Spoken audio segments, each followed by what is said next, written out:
NES കായലോര ഫെസ്റ്റിനോടനുബന്ധിച്ച് ഓലമെടയിൽ മത്സരം നടന്നു. College വിദ്യാർത്ഥികളും അധ്യാപകരും പൊതുജനങ്ങളും അടക്കം നിരവധി പേരാണ് വാശിയേറിയ മത്സരത്തിൽ പങ്കെടുത്തത്.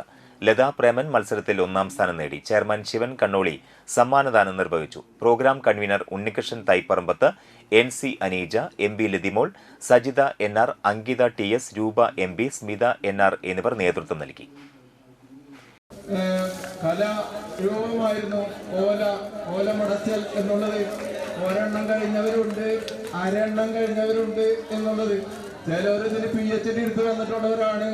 എന്നിരുന്നാലും വളരെ നല്ല രീതിയിലുള്ള ഒരു മത്സരം നമുക്ക് കാണാനായിട്ട് സാധിക്കുന്നുണ്ട്. ഏതായാലും NES കോളേജിന്റെ കായലോര ഫെസ്റ്റിന്റെ ഭാഗമായി വിവിധ തരത്തിലുള്ള മത്സരങ്ങളാണ് നമ്മളിവിടെ നടത്തിക്കൊണ്ടിരിക്കുന്നത്. ഒരു വലിയ കായലോര ഫെസ്റ്റ് നമ്മുടെ ഈ പ്രദേശത്ത് ഒരു കോളേജും കാഴ്ചവെക്കാത്ത രൂപത്തിലുള്ള കുട്ടികളും അധ്യാപകരും നാട്ടുകാരും ഒന്നിച്ചുകൊണ്ട്